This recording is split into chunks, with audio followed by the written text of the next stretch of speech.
उन्नाव की 3 नाबालिग बेटियों के साथ जो कुछ हुआ है उसके बाद कांग्रेस पार्टी की तरफ से एक प्रेस कॉन्फ्रेंस कर अब ये मांग की जा रही है कि जो तीसरी पीड़िता है जो नाबालिग है उसे तुरंत बिना देरी किए दिल्ली के एम्स अस्पताल में शिफ्ट किया जाए। हमारे साथ अलका लांबा जी हैं, कांग्रेस की प्रवक्ता। आप लोगों को क्यों डर लग रहा है कि जो उत्तर प्रदेश में जो इलाज चल रहा है उसमें सही इलाज नहीं हो पाएगा? हमारा ही नहीं, उत्तर प्रदेश के तमाम लोगों का और परिवार, जो पीड़ित परिवार है उनका उदाहरण है। हाथरस उदाहरण ले लीजिए ना। हमारा जो डर है जो वो वैसे ही नहीं है।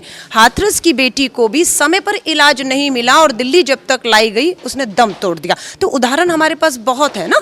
तो इसीलिए हमारी ये मांग है कि 2 बेटियों ने दम तोड़ दिया है। जो तीसरी नाबालिग बेटी है उसका खुद के लिए जिंदा रहना और अपराधियों तक पहुंचने के लिए जिंदा रहना बहुत ज़रूरी है और उसके लिए उसकी सुरक्षा सबसे बड़ा मुद्दा है, उसकी सुरक्षा और उसके परिवार की। तो यहाँ देखने आए ना वो वहाँ पर सुरक्षित है और ना उस बेटी को अच्छे इलाज मिलने की वजह से हम अपराधियों तक पहुँच पाएंगे और पीड़िता और उसके परिवार को न्याय दिला पाएंगे। इसलिए मांग है, 24 घंटे हो चुके हैं, 1 घंटे का सफर है। अगर जनता की मांग है, पीड़ित परिवार की मांग है, जिसपे प्रियंका गांधी जी ने भी आज ये मांग लोगों की आवाज में आवाज मिलाते हुए ये मांग उठाई है।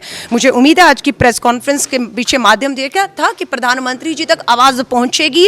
वो तुरंत योगी आदित्यनाथ जी को फोन करके अपना जो वीवीआईपी चॉपर है प्लेन उसको तुरंत फ्री करेंगे ताकि बेटी को हम दिल्ली में लाकर एक समय पर इलाज देकर उसे जिंदा रख पाएं। इससे पहले कि दूसरा सवाल पूछूं, प्रेस कॉन्फ्रेंस शुरू होने से पहले आप लोगों ने एक वीडियो दिखाया प्रधानमंत्री का, जो संभवतः उत्तर प्रदेश में जो चुनाव हुए थे उस दौरान उन्होंने कहा था कि किस तरह से बीजेपी की जब सरकार थी, चाहे वो कल्याण सिंह की या राजनाथ सिंह की, उस वक्त जो बेटियां थी वो कितनी सुरक्षित थी और उसके बाद क्या हालत हो गए। तो आज तो बीजेपी की सरकार है। बिल्कुल, मैंने आपसे यही कहा। हमारा ये जो वीडियो है 2017 के उत्तर प्रदेश चुनावों का है। प्रधानमंत्री जी ने पूरा एक भाषण हमारी बेटियों की सुरक्षा और उनके साथ हो रहे जघन्य अपराधों को लेकर गया। तो ये दिखाने के पीछे मकसद यही था कि प्रधानमंत्री जी शायद आप उत्तर प्रदेश की जनता से किए अपने चुनावी वायदों को भूल रहे हैं। ज़रूरत है आपको वो वायदे जो आपने बेटियों के लिए, उनकी सुरक्षा के लिए किए थे, उसे याद दिलाया जाए। इसीलिए हमने अपनी प्रेस कॉन्फ्रेंस की शुरुआत उस वीडियो से की, 3 मिनट के वीडियो से। और उम्मीद करते हैं कि अपनी ही सरकारें जो पहले रही, जो आपने बताया, कम से कम उसी से इस सरकार की तुलना कर लीजिए, आंकड़े उठाकर देख लीजिए कि पूरी तरह से असफल और फेल साबित हो रही है बेटियों को सुरक्षा देने में योगी आदित्यनाथ सरकार। इसलिए ये अंतिम साल है। मैं यही कह रही हूं, अगर बदलाव सत्ता परिवर्तन से ही आएगा तो फिर ये बदलाव अब करना होगा हम सबको मिलकर, क्योंकि बेटियों को किसी भी कीमत पर जो है सिर्फ हम चुनावी मुद्दा तक नहीं बने रहने देंगे। हम इसे एक कदम आगे बढ़ के इस लड़ाई को ले जाएंगे। एक आखिरी सवाल आपसे, क्योंकि जो प्राइमा फेसी इस पूरे मामले में देखा, हालांकि कई घटनाएं हुई, उन्नाव की पहली भी घटना हुई, हाथरस की हुई, बहुत सारी घटना बताएं कि, लेकिन अब जो ये घटना हुई उसमें प्राइमा फेसी ये दिख रहा है कि पॉइजन दिया गया और जिस तरह से हाथ पैर बंधे हुए थे, इस तरह की बातें आ रही हैं। किस तरह की जाँच की मांग आप लोग कांग्रेस पार्टी की तरफ? देखिए, जांच मैं फिर कहूँ, उत्तर प्रदेश की पूरी पुलिस प्रशासन से, सरकार से उम्मीद नहीं रही।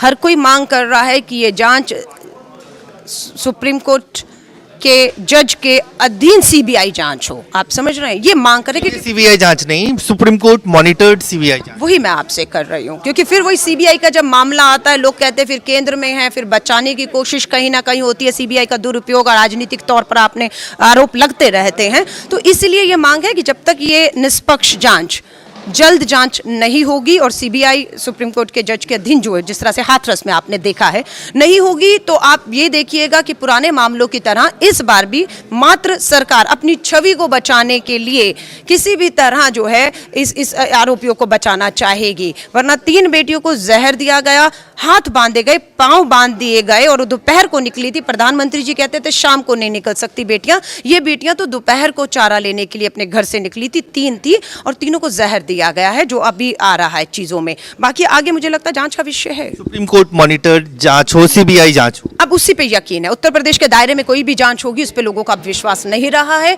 क्योंकि अपराधियों के साथ अपने लिपापोती करके खुद का छवि बचाने के प्रयास सिर्फ योगी आदित्यनाथ सरकार के रहे हैं पिछले मामलों में। सो यही मांग है हमारी। तो साफ तौर से अलका लांबा जी का कहना है कि कांग्रेस पार्टी की यही मांग है कि सुप्रीम कोर्ट मॉनिटर्ड सीबीआई जांच हो इस पूरे मामले में। कैमरामैन रफी के साथ अजय झा, गो न्यूज़, दिल्ली।